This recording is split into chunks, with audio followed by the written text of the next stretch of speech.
So, thank you all so much for coming out. One of the people that, when I was very, very early in the internet and sort of just kind of beginning to understand what it was, I discovered this fantastic webzine called Boing Boing, and in it and on it was all of this great stuff that I just didn't know about, and everything on it, it seemed like every single article was just like targeted for me, at me, and I was so happy. You know, sometimes in life you discover there are people who are like you, and you just sit there and you think, thank fuck, I'm not alone, I'm not that weird after all. Because as we grow up in life, I think sometimes we're like, I like this, and I like this, and I like this, and I like this, and none of it makes sense, none of it connects up, and you think, I'm just this really weird person, and I must just be mental. Thankfully, Boing Boing showed me that there were other happy mutants and weird and wonderful sort of celebrating people.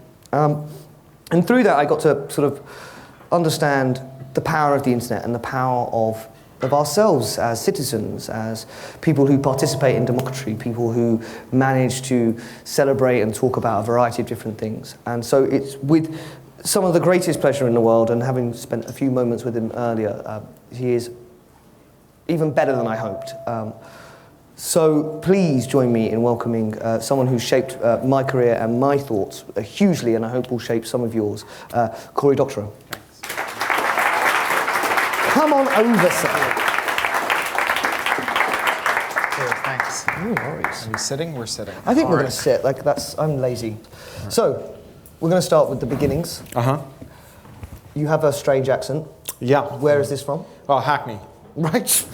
The Hackney of Canada? I'm from Toronto, right. But I did go to Hackney Town Hall and put my hand over my heart and sing God Save the Queen. And the Speaker of Hackney Council came out and with her mace in a frock coat and told me and everyone else who became a citizen that day that we were now living in a democracy wherever we'd come from, and we had a duty to be engaged in civic life. So I thanked her for saving me from my long Canadian totalitarian nightmare. And ever since I've been meddling in affairs of state. And actually that raised an interesting question. You talk a lot about citizenship. How does it feel to be a subject of an unelected, hierarchical, God-given order? So, you know, it's funny. There's a lot of British people who think that you can't be a citizen of the United Kingdom, but they're very clear on this in the Life in the UK test. You lose a point if you don't know that you are a citizen and not a subject. So you are a citizen and I am a citizen and many of the other people here are citizens. As to the monarchy, yeah, I'm a non-American style Republican. My solicitors were really weirded out when I told them that I was anxious about taking the loyalty oath. They were like, why do you care? And I'm like, well, because I'd be perjuring myself and your whole industry is grounded in the sanctity of oaths. And they said, look, all the law requires is that you not advocate the violent overthrow of the crown. And I said, I can advocate the non-violent overthrow of the crown? They said, yes. So I became a lifelong member of Republic the same day I became a citizen. And I urge you all to do the same. They're a very good charity. And maybe we'll find out what Prince Charles has done to our laws in secret in the spider memos. Because I always wondered, you know, given the fact that you're a fantasy author, I wondered if there was some sort of, you took a great fascination as almost steampunk relicness of this kind of weird family who spends their time writing letters and arguing for things that don't make any sense. Yeah, no, I mean, for me, the interesting thing about steampunk is summed up in the motto of Steampunk magazine, which is love the machine and hate the factory. So, you know, if you think about the Industrial Revolution, what it did was it took away autonomy and gave back productivity and material wealth. So we went from a shirt that would have taken hundreds of human hours to create to a shirt that took dozens of human hours so that everyone could enjoy textiles and other forms of material wealth, which is significant and important and good, right? There's nothing good about not being able to have a door, right? Having doors is better than not having doors. Having shirts is better than not having shirts. But it was done by harmonizing and coupling the work of people very tightly. So that if you were someone who didn't feel like working very quickly today, you slowed down the whole line. Whereas if you had been making doors in the old-fashioned way, you might have said, it's such nice weather, today I will sand out of doors and tomorrow I will paint indoors or what have you. And so we lost that, the individual autonomy, we gained the material wealth.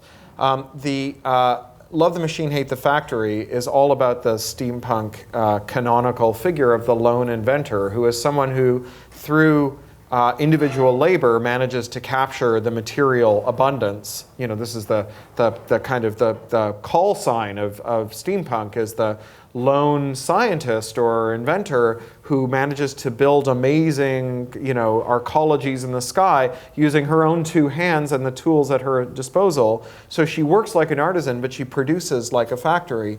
And for me, that's the romance of it, is that, and its significance to the 21st century too, which is that we now live in this very loosely coupled era where we are able to blend our labor with the labors of others, but without any explicit coordination and across great time and space distances. Wikipedia is a kind of marvelous example of this. There's a thing with the kind of complexity of a skyscraper that we build with the nous and organization you'd bring to like a summer fete at your kid's elementary school.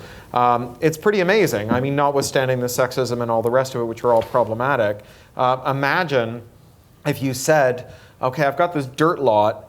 If you've got any structural steel lying around, or any plans for a building, or office furnishings, or ductwork, or anything else that might go into a skyscraper, bring them down.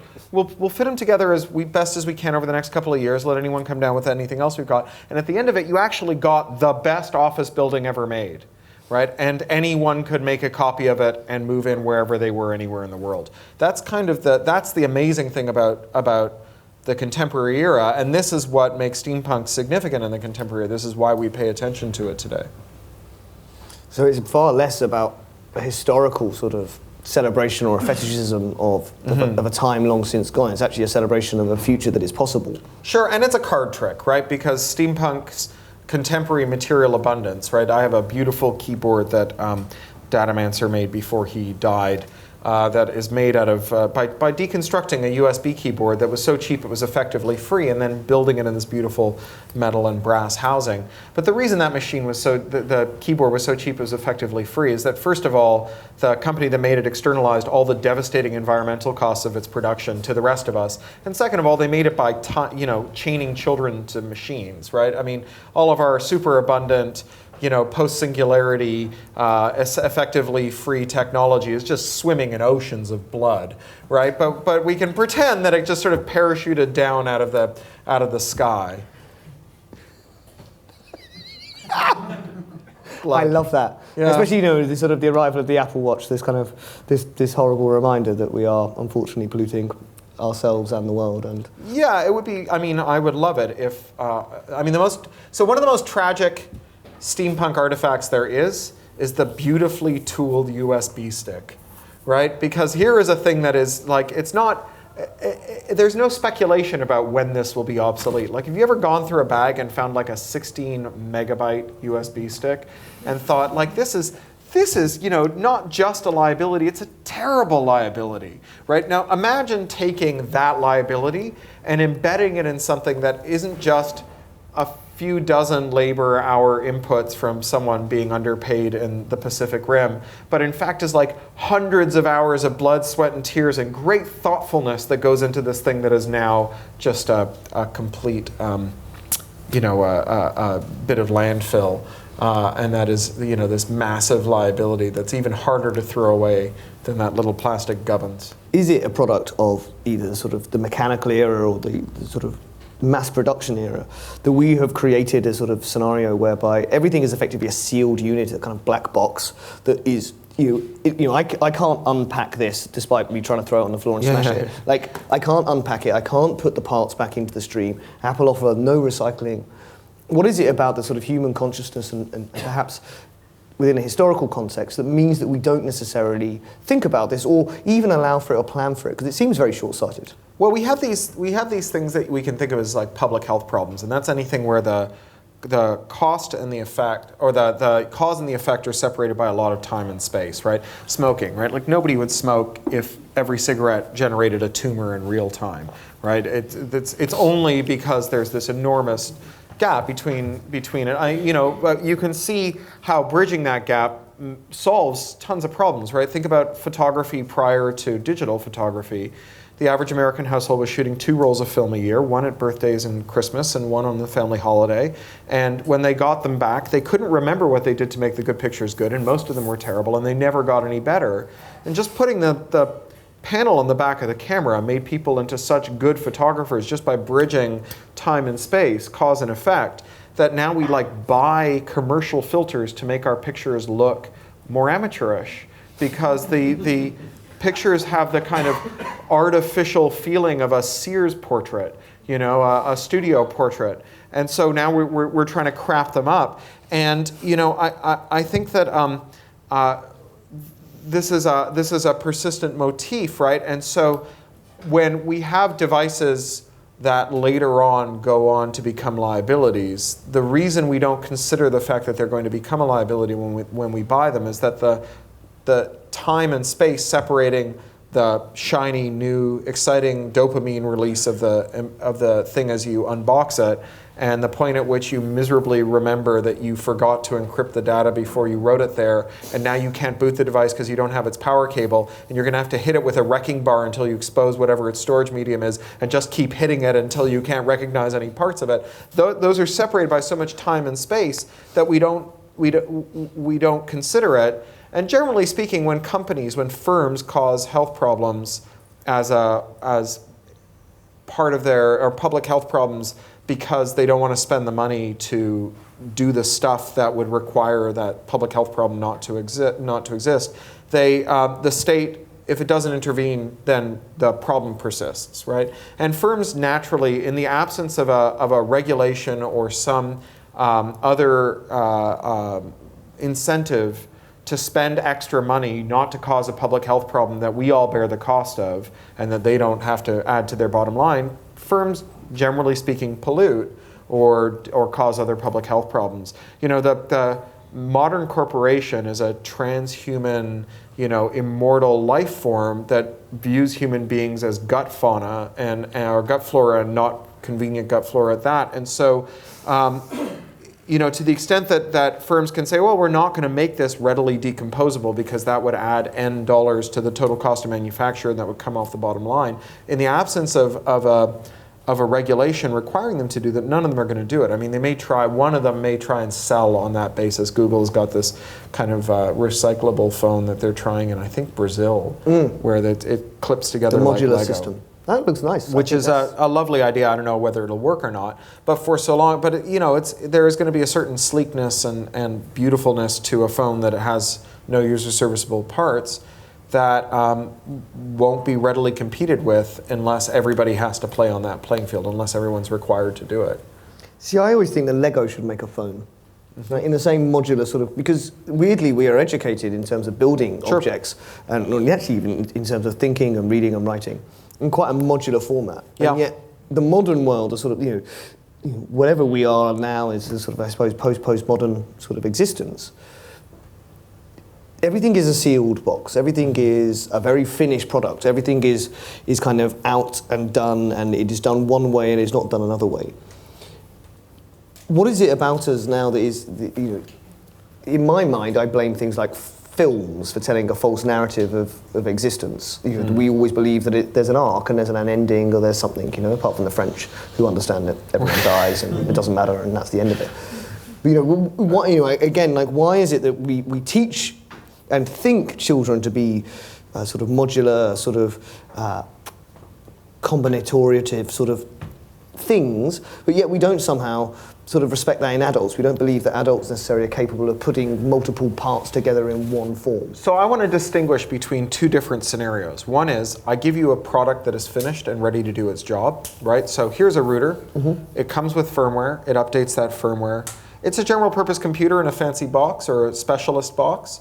But I have done nothing to prevent you, apart from maybe adding some "Are you sure" dialogues in the user interface. I've done nothing to prevent you from running whatever code you want on it. Right? That's one scenario. I think that's a totally legitimate scenario. It's great to be able to reconfigure things, but it's great to not have to reconfigure things until you're ready to. Right? There's another scenario, which is, I have a general purpose computer, and I make money by deciding what code you run on it. So I have two router boxes. They have the same stuff inside of them. One of them sells as carrier grade or industry grade, and the other one sells as home grade, and the only difference between them is the software and the price tag. And this one has software that is far less featureful, and you pay 1/5 the money, and this one has better software and you pay 5x. And in that situation, it's not that I have an appliance that doesn't run the code that makes it do more. It's I have an appliance that refuses, that is designed to refuse me when I ask it to run the code of my choosing. And I think that second scenario is one that's often conflated with the first one. Whenever anyone talks about elegance in appliances or elegance and mobile devices, and they say, oh, they're elegant when they do just what they're supposed to when they come out of the box, is either disingenuously conflating a device that is designed to refuse you with a device that's designed to simply be easy to use, or is making category error and conflating the two. And there's a real structural problem with designing devices to disobey their owners, because when the device is adverse to its owner's interests, then it implies that the device has to obscure things that the owner would otherwise benefit from knowing, right? Like knowing how to deinstall or reinstall parts of the software, especially when we start talking about appliances, right? We really do want, if your phone is going to grow to encompass every single facet of your life, and it's going to be your wallet, and it's going to be your library, and it's going to be your everything else, we don't want structural impediments to flashing the software, or running diagnostics on it, or writing third-party code for it that gets deep into the internals to rescue data that's inevitably lost from that crashed device. The more valuable the device is, the more we want there to not be those structural impediments. And more important, and this gets into what we were talking about earlier in relation to the security services, is that for so long as it's a liability to the firm for you to know how your device works because you might install software not of the firm's choosing, the firm has to try and stop people from reporting bugs in its devices, because those bugs are the chink in the armor through which you can accomplish the jailbreak, right? They're and so every jailbroken device you've ever gotten, the way that jailbreak was accomplished is they found a flaw in the original software, and they used that flaw to bootstrap an attack that let them change the software to do what they wanted. And so not knowing about flaws in your devices is particularly critical, because those devices do so much for us. Your phone is not a supercomputer in your pocket that you throw pigs at birds with. Your phone is a supercomputer in your pocket that knows who all your friends are, and that sees you naked in the toilet and in the bedroom, and that knows everywhere you go and everything you tell to everybody, and what your solicitor emailed you, and how to talk to your doctor, and how to get into your bank account.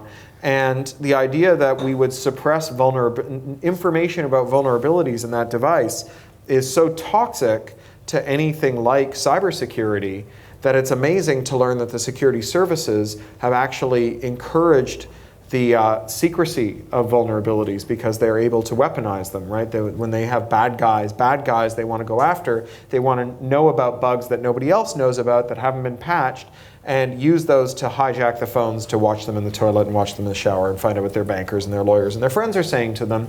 And for so long as those bugs are not reported, anyone who independently discovers those bugs, even if you trust GCHQ, even if some other country's security services discover those bugs, or if some identity thief discovers those bugs, or some voyeur or some other person you don't like discovers those bugs, you are liable to having those bugs used against you, not because you're a special snowflake whose secrets are really interesting, but because someone has found a vuln and has run like a Monte Carlo poll of all IPv4 addresses in the world, and found every machine that is vulnerable to it, and attacked them all, and is now sitting there like looking through all of those cameras, looking for something interesting, trawling through all of those devices' storage, looking for an unencrypted password, running keyloggers on all of those devices, looking for anything that looks like a bank login or a corporate VPN login, right? That's the problem.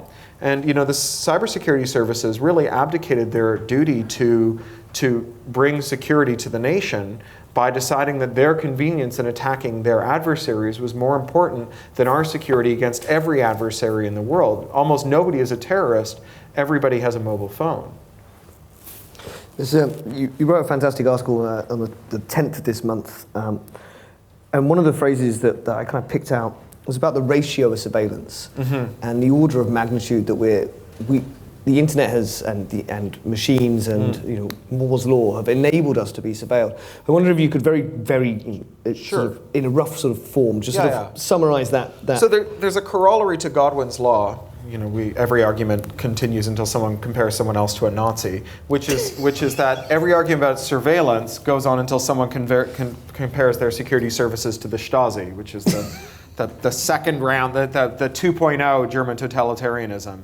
The Stasi, were steampunk craftsmen of surveillance. There was like one Stasi snitch for every 60 people in the GDR. It was like handmade, personal surveillance. The implication of this is that it's a lot cheaper, if you want to preserve the status quo today, to preserve it through surveillance and through coercion, through guard labor, than it is through social programs, than it is through equitable society whose legitimacy whose broadly believed in legitimacy is the thing that maintains the social order, right? People don't try to pull down a state that benefits them and that they view as legitimate.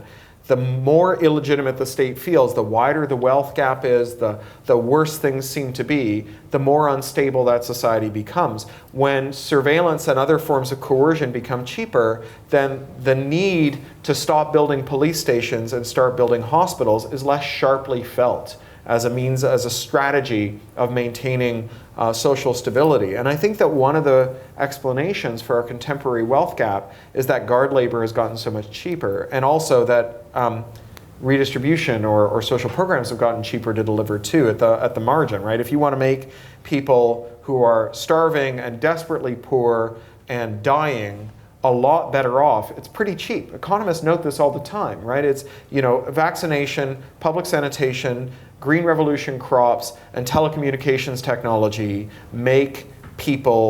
take people from a state of total immiseration into a state that is sustainable, where they live a relatively long life, especially relative to most humans that ever lived, in relative comfort relative to most humans that ever lived. And so this means that you can sustain a much wider wealth gap between the poorest and the richest before you're spending so much more on coercion that you really should start spending more on redistribution. And the problem with that is that when wealth concentrates into a very few number of hands, it distorts our policy outcomes, because we want our policy to be determined by evidence, not by the superstitions or preferences or sacred cows of a tiny elite.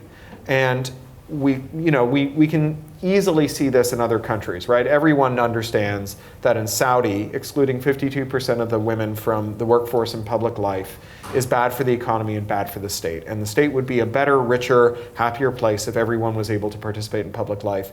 But the superstitions of a small ruling elite dictate that evidence-based policy can't be followed. Well, in Canada, where I'm from, the security services just declared people who don't want to build the crude oil pipeline to be a security risk. Not people who want to blow it up, people who protest against it or write letters to their MP, and fair game for mass surveillance. And the Tories who were elected, our Tories who were elected by oil patch money, have dismantled our public science programs because they're mostly environmental science. They literally burned our National Science Archives last year as part of their streamlining service. They were supposed to be digitized first, but they weren't, by an amazing coincidence. They literally set fire to these archives of environmental records, dismantled the largest scientific instrument in the world, which is the experimental lakes area where acid rain was discovered and mitigated. And so, it seems to me that evidence-based policy is being made subservient to the interests of the people who elected, the government in Canada. And I think that here it's pretty obvious that just a few miles down the road we have a square mile that is a hive of scum and villainy, right? That has been responsible for crimes large and small, and that we continue to insist that when money is laundered for drug cartels and money is laundered for terrorists and money is laundered for rich people who just don't want to pay their taxes, that it's a few bad apples, right? It's like listening to the Bushies insist that Lindy England was the highest ranking person who knew what was going on in Abu Ghraib. This one corporal was the highest ranking person who knew what was going on at Abu Ghraib, and now that she's been dealt with, the problem is over. I mean, we know that HSBC, the rock goes to the top. We know that Barclays stole $6 billion from Lehman's creditors. It's not a matter of controversy, but we are unable to admit it in our public policy circles because there's a small number of people to whom the state is beholden. And that's the problem. It distorts our policy outcomes. I feel like clapping. I mean, obviously many people take a view of, if you're innocent, then there's nothing to worry about. If you're not doing anything wrong, then you don't need to hide yourself. You make a very interesting distinction there about it's not necessarily about what you're hiding, but what you're hiding from others. I'm wondering if you can just kind of unpack that a bit. Yeah, sure. I mean, privacy is not secrecy, right? Like, I know what you do in the toilet, but you probably close the door, right? I know how your parents got you, but it takes a special person to want to do it in front of someone else, right? Let alone everybody else. Privacy is not no one knowing your business. Privacy is you deciding who knows your business. And it's social, and it's socially determined, right?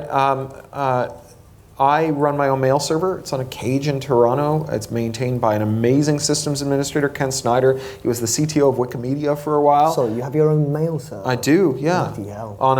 In a rack in Toronto at a big data center. And I keep all my mail on my laptop, and it never flows through anyone else's servers. And yet, Google has a copy of all my mail because everyone I correspond with uses Gmail.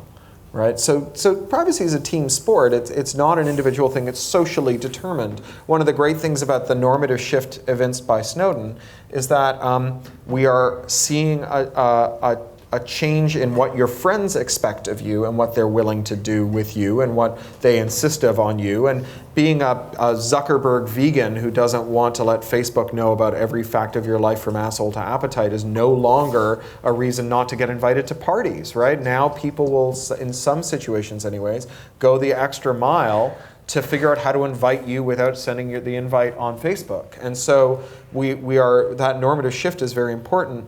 In terms of other dimensions to privacy, privacy is another one of those public health problems where, first of all, a single privacy disclosure is vanishingly unlikely to harm you.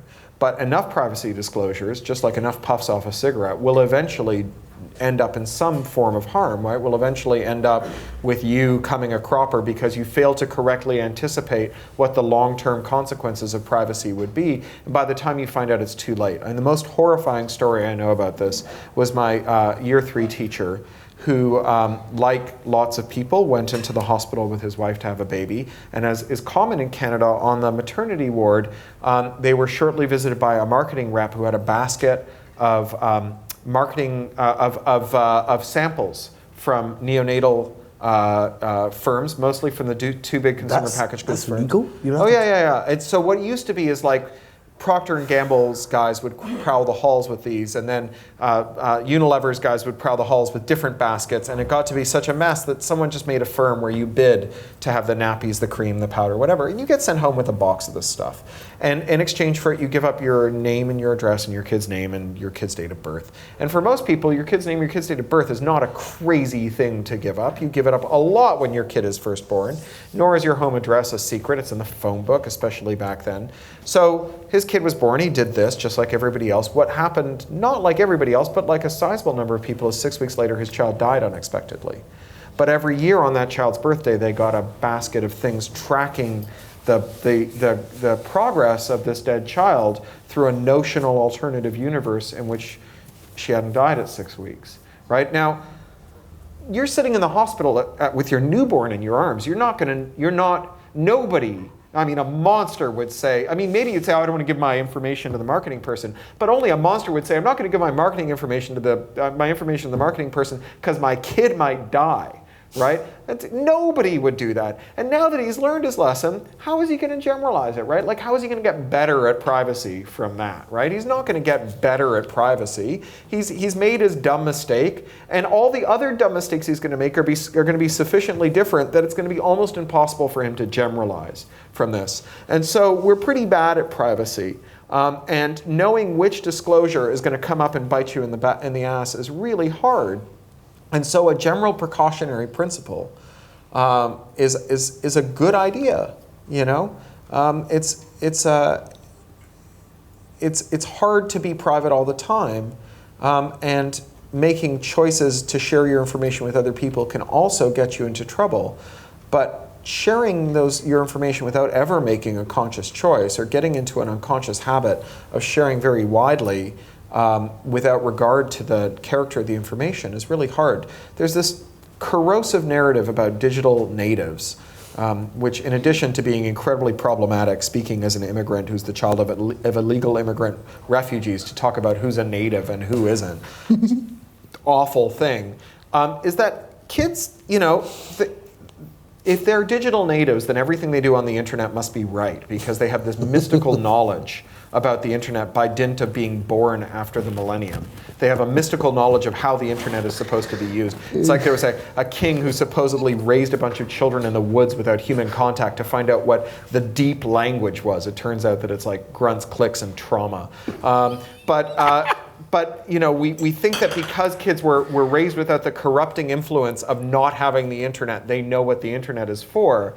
And there's an alternate explanation for why kids share way too much information on the internet, which is that they're adolescents who are making mistakes, right? And it's a much kinder hypothesis to kids to believe that they're adolescents who are making mistakes, because it implies that when kids do things that are facially stupid, rather than kind of exalting them for having uncovered some deep, mystic, irrational, and impossible to understand wisdom about the internet, instead, we try to find systems that have forgiveness built into them to make up for the fact that we didn't somehow produce, with the turn of the millennium, a generation that is immune to making mistakes, but instead produced a generation with the same propensity for mistakes that we had. And wouldn't it be nice if those mistakes didn't haunt them for the rest of their days? I'm wondering, you're one of the few people I've sat next to who has a law in their own name. Right. Well, to be I'm fair, sure you made it up I yourself. gave myself that law. Yeah. Nobody else gave me that Right. law. And you can have a law right now. Think one up. Always keep a trash bag in your car. That's your law. That Southwest law is always keep a trash bag in your car. I don't want that. Think Then of a better reject one. that. I'm not paying you for that. All right. But if you could, Sure. tell these wonderful people Sure. Doctorow's law, because it's got a lot of what you've been So it's saying. technically Doctorow's first law. Sorry. I had a law. I just had one law, and I busted it out.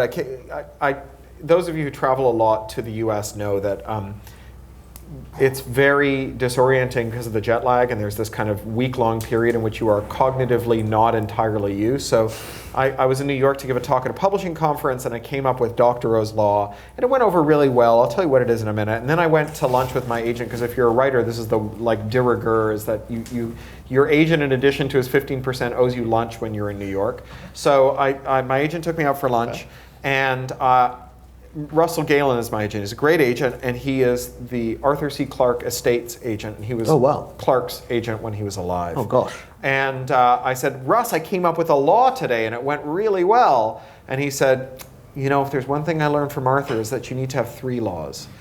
So now I have 3 laws. But my first law is anytime someone puts a lock on something that belongs to you and won't give you the key, that lock isn't there for your benefit. So you can think about that in the context of elegant appliances, right? If that appliance, if the reason that putatively that you can't decide whose software you want to buy and install on your appliance is that otherwise it might make it less elegant, the fact that you can't choose to have a less elegant thing should tell you that the reason that that lock is there is to make sure that you don't participate in a marketplace that firm isn't able to skim its 30% VIG out of. But also in the context of a creator, if you want to sell into the marketplaces online, I want to sell my audiobooks through Audible, which controls 90% of the market and is an Amazon division.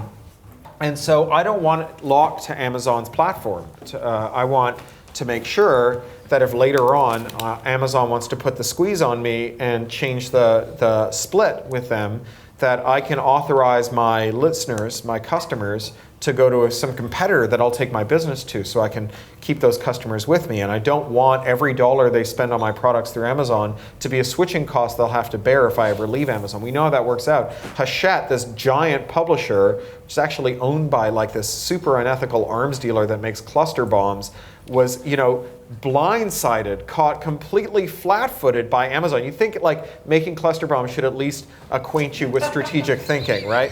Blindsided by Amazon, sold all of their books with DRM for the whole life of Amazon's bookstore. Amazon turned around and demanded more from them in terms of the retail split and the arrangements they had. And they said, no, that's not on. And Amazon responded by not selling their books anymore, but refusing to allow the people who'd been reading their books to take them to anyone else's platform. So Audible insists Audible, which controls 90% of the market and is the only retailer allowed to sell audiobooks in iTunes. Audible insists that I put their DRM on my audiobooks, which is notionally to protect me from piracy. Well, they put a lock on my product and they won't give me the key, and I know that it's not there for my benefit, right? So I think that this applies in many other ways. There are other laws, but I won't go into them now. One of them is keep a trash bag in your car. It's a great law. I was prepared to share that one with you, but you threw it in my face. Yeah, I'm sorry, dude. Yeah. I'm sorry. I'm still trying to keep up. I watched a presentation today. You were in Poland, Gdansk, and you said apologies that you're one of nature's fast talkers. Yeah, I was thinking about the Audible books. That's a really kind of quick way. Oh no, Will Wheaton reads the audiobooks. That's not me. No, he does a much better job. Yeah.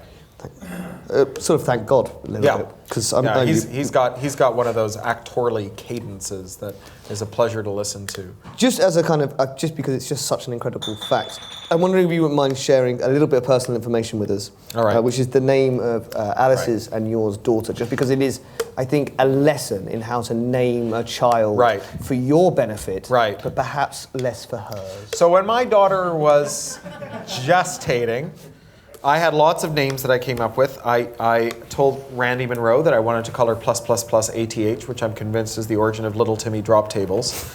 I wanted to call her Abkadef. I'm so glad you all laughed at that. Yeah. Thank you. You're my favourite 50 people on our big sort of mailing list. Thank you. I wanted to call her Abkadefki Jekyll Stuvixes, which is the alphabet. And, you know, it would generate a lot of database collisions, but everyone could spell it.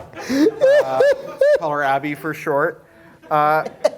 We were going to call her Pepper Tyrannosaurus Taylor Doctorow, which if you write it all lowercase is an ambigram, the same upside down and right side up, PTTD. Nice, nice. But as we got towards the kind of the Der Tag, we realized that middle names are things you get for free, right? You don't have to use them, but you can. You don't have to muck around with deed polls. You can just call yourself any variation on any of your middle names, and it's your legal name. So we started keyword stuffing, as you do, right? Like when you're, and so we came up with Poesy, Emmeline, Fibonacci, Nautilus, Taylor Doctorow. Poesy, like poetry. But also like Edgar Allan Poe and also like Poe from Zelda. So she drew a great picture today of herself at a writing desk and wrote Edgar Allan Posey, which I was like my proudest moment as a father today. And Emmeline, like Emmeline Pankhurst, whom you should all know who she was.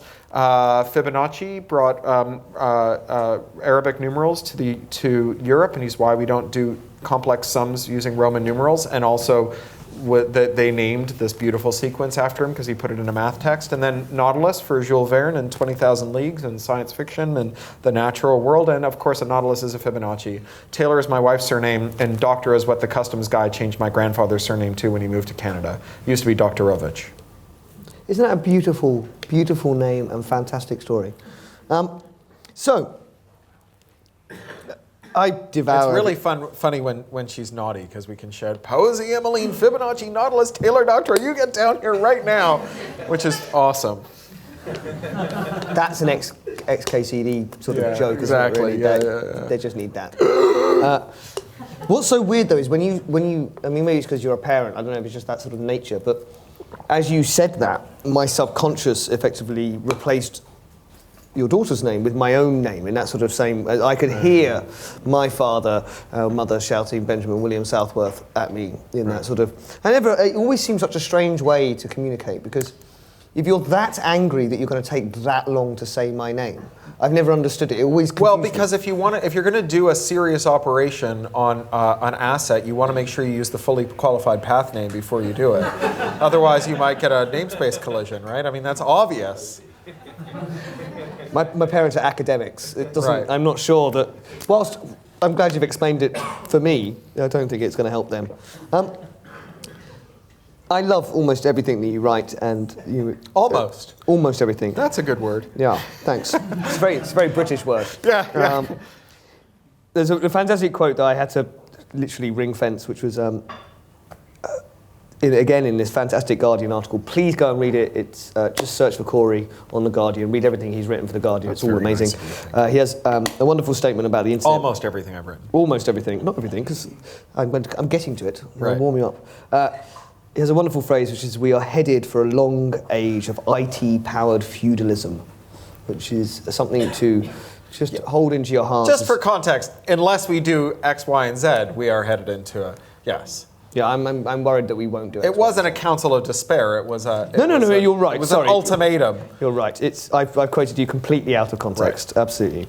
But still, headed for an IT-powered age of feudalism. Just be aware of that. Who has a question for Cory? We've got two questions at the top. Which tech development are you most excited by and most afraid of? So I'd have to say that modern crypto is an everyday miracle that we have yet to really wrap our arms around.